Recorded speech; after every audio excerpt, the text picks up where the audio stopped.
So ఈ గర్భనిరోధక మాత్రలు ఎలాంటి సందర్భాల్లో వాడాలి అని మాట్లాడుకున్నప్పుడు ఆల్రెడీ ఆ పేరులోనే మనము గర్భనిరోధక మాత్రలు అని చెప్పేసి టర్మ్ ఇవ్వబడింది. సో దీన్ని ఏంటంటే ఇంగ్లీష్లో ఓసీ పిల్స్ అంటాం, అంటే ఓరల్ కాంట్రాసెప్టివ్ పిల్స్.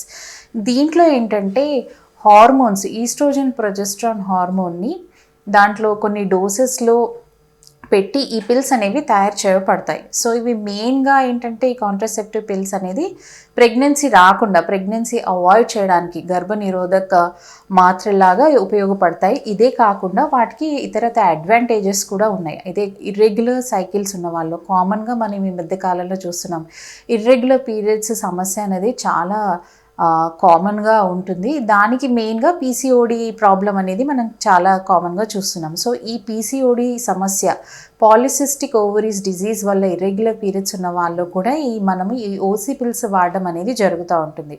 కొంతమంది అమ్మాయిల్లో ఎక్కువ డిస్మెనోరియా, అంటే పీరియడ్స్ టైంలో ఎక్కువ మోతాదులో కడుపు నొప్పి రావడం, భరించలేనంత నొప్పి రావడం, అలాంటి సందర్భాల్లో కూడా కొన్ని సందర్భాల్లో మనం ఈ ఓసీ పిల్స్ ఇవ్వడం అనేది జరుగుతూ ఉంటుంది.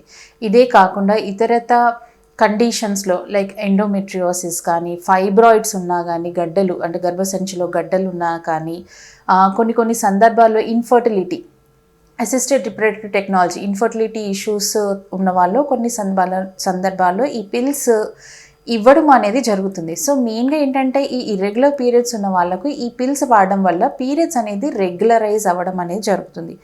కొందరిలో ఏంటంటే ఈ ప్రీ మెన్స్ట్రువల్ సిండ్రోమ్ ప్రాబ్లం, అంటే పీరియడ్స్ రాకముందు ఎక్కువగా యాంగ్జైటీగా లోనవడం, కోపం రావడం, హెడేక్ రావడము, లోగా ఫీల్ అవడం అంటే ప్రీ మెన్స్ట్రువల్ సిండ్రోమ్ అంటాం. సో అలాంటి సందర్భాల్లో కూడా ఈ ఓసీ పిల్స్ అనేవి ఇవ్వడం అనేది జరుగుతూ ఉంటుంది. కొన్ని బ్రెస్ట్ కండిషన్స్లో బినైన్ బ్రెస్ట్ డిజీజ్ అంటాం, అంటే బ్రెస్ట్లో పెయిన్ ఉండడము, కొన్ని సందర్భాల్లో ఈ ఓసీ పిల్స్ వాడడం అనేది జరుగుతుంది. సో ఓసీ పిల్స్ అనేది ఓన్లీ అవాయిడింగ్ ప్రెగ్నెన్సీ, గర్భనిరోధకంగా కాకుండా ఇతరత మెన్స్ట్రువల్ ప్రాబ్లమ్స్, పెయిన్స్లో, ఈ పీసీఓడి ప్రాబ్లమ్స్లో, ఇన్ఫర్టిలిటీలో చాలా సందర్భాల్లో ఉపయోగం అనేది పడుతుంది.